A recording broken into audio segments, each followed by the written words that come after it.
has not, not fully been tested for a while. We gotta have, you have to show up. You have to show up and show out to be able to claim that title. And I think Marlon is certainly going to want to take this crown here before he goes over.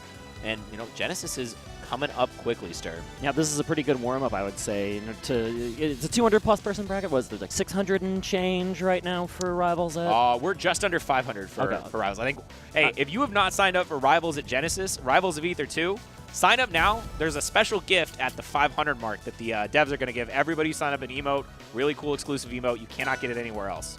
So I don't know where I came up with the 600 number, but big-ass tournament, Genesis. Big. You might be familiar with it if you've watched any platform fighter in the past, like 10 years. How long I've been doing this. More than that, honestly. 2008 was the first one, I think, something like that. The last time I was at Genesis was Genesis 3. Oh, yeah? That was my first one. Yeah. That was my first one I went to in person. I watched Genesis 2 online. But we are hopping in, not Genesis. Today we have Frosty Faustings, and we are in the winner's side top 8. Let's take it away. Yep, it is going to be real bird hours here. We're going to see a lot of Wrastor in this top 8. And Marlon, maybe the cream of the crop. I mean, #1 seed for a whole reason. Let's see how he performs this platform pressure against Rymo's Forsburn, but actually going to be able to find a way to dash grab out and turn the situation around here. Can it be bigger damage? We'll see. Yeah, still looking for one of those big starters from Forsburn. Really good utilization of floor hugging for Marlon. Just, being aware of what you can and cannot with Force. But right now, you cannot escape this combo as Marlon just finds a carry to the corner and does the Wrastor special. Yeah, every jump perfectly timed there to bounce with one of the aerials along the way, and just sets up brilliantly into that forward strong. Wrastor's so good at just finding these kill positions from anywhere on the stage, really. Yeah, and a nice tech in place there. That's not an option that people usually go for. It's sort of a little bit of a mix-up because when you tech in place, it can be covered by the same options that cover no tech. So it's a really risky one to go for, but good awareness from Rymo to go for like a mix-up on the very first hit. And maybe a little bit, you can mix up a little bit more on this particular stage where the platforms are moving and it can change the calculus of where you want to tech chase and what position. So it's going to help Rymo stay alive for just a little bit longer, but the damage is still climbing 100%. And even taking the slipstream here, which is going to afford Marlon an easier recovery back to the stage. Yeah, just not even going to mess with that illusion, just run away. Yeah, I'm really liking Marlon's usage of this empty slipstream. It's the one where you don't even have it, you just use it for a little bit of a movement. You hear it there. Right there. The little wind sound is how you see it. He's using it to grab ledge as well. Very useful movement tool, but it's something that you have to like really, experiment with to know when it's correct to use. And going for an early up B is able to get out of that situation, which is really dangerous for Rymo. But now a whiff on the strong back air and a downer. Not quite enough to take it, but should be able to just hold the ledge. No, back air doesn't, Sturm. Yep, it's just a matter of timing. If you go for the lower recovery and try to grab it, then you're going to be ledge hogged.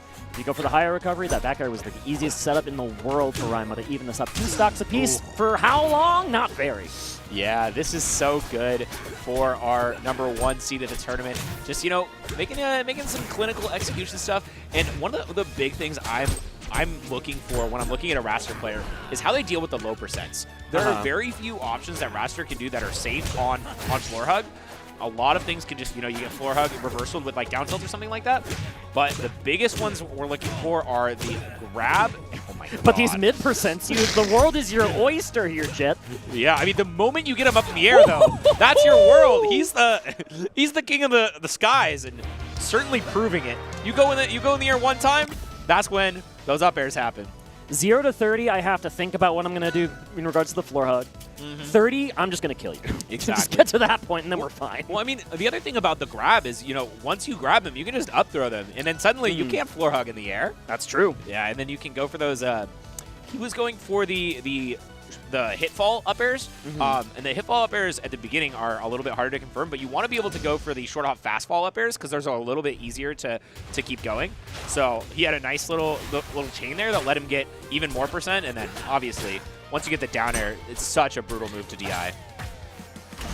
And now, actually, Rymo going to be counterpicking to the home base of Wrastor. Yeah, this is his ship, isn't it? I don't know the lore per se, but I gotta think he's involved.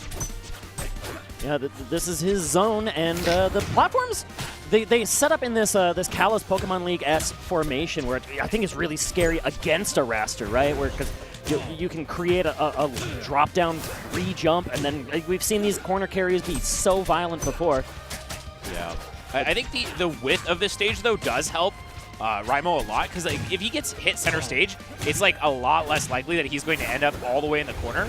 Whereas on some of these smaller stages, you know, you're gonna be, no matter where you get hit, you're gonna get carried all the way. And this time he's able to DI out a lot of these combos, and slowly he's, you know, eking away a lead, but it's a matter of getting those stocks turned.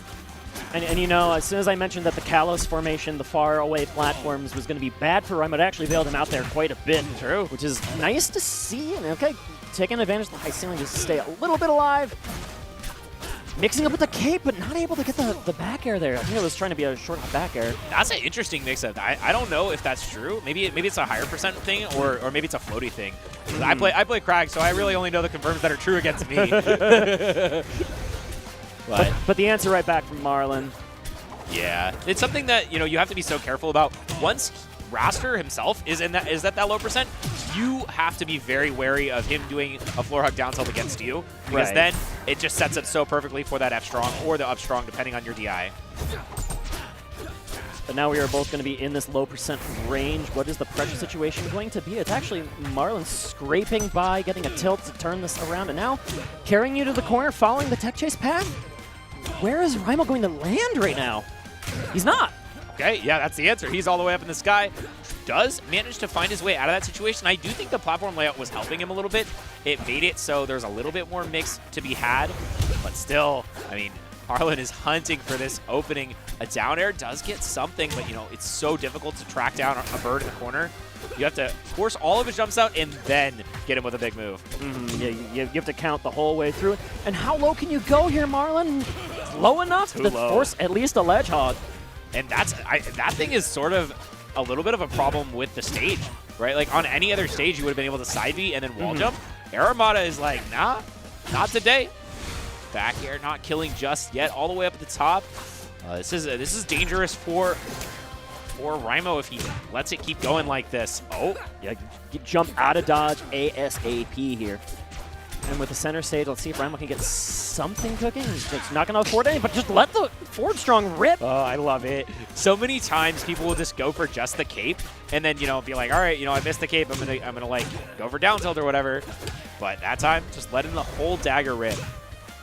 And yeah, that feels like a level 2 or level 3 mix-up, right? Oh, Where, like, yeah. at level 1, you're like, they're going to do the full thing every time.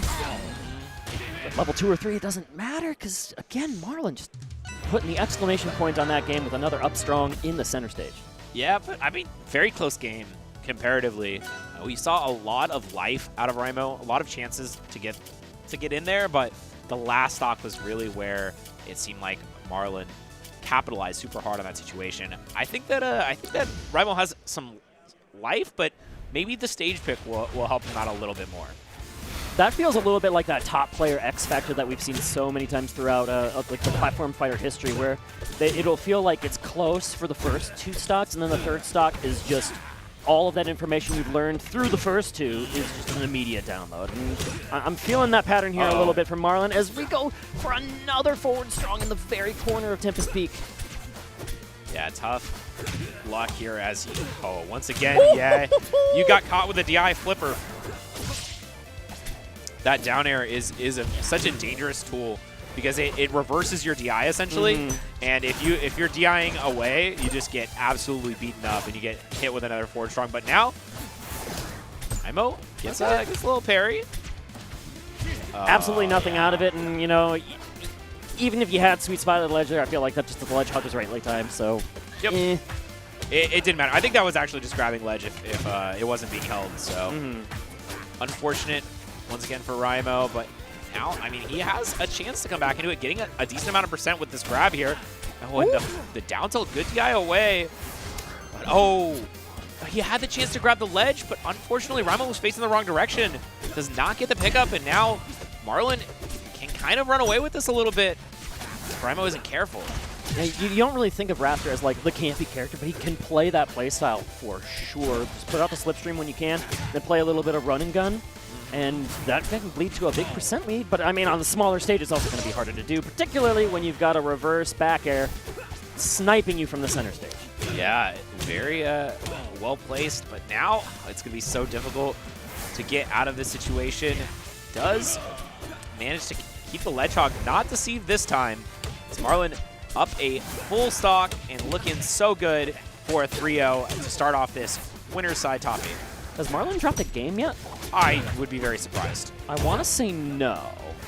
I don't think so. I'll do a quick bracket check. And not going to drop this game in a blink of an eye. We were about to do a bracket check, but check this bracket. This character's going to winners finals. Yup. Marlon, no emotion there. He's like, yeah, I expected this. Yeah, he didn't drop a game in top 48, so I don't expect he dropped a game in pools. Probably not. Yeah. But yeah, I mean, great showing from Marlon. What can I say? #1 seed for a reason. It's something that it's something that was very clear in the way that he just executed his punish game. There was nothing that it seemed could be done. Every single time he had the DI checks unlocked. There was a lot of mix-ups, and sometimes that means when you are being mixed up, you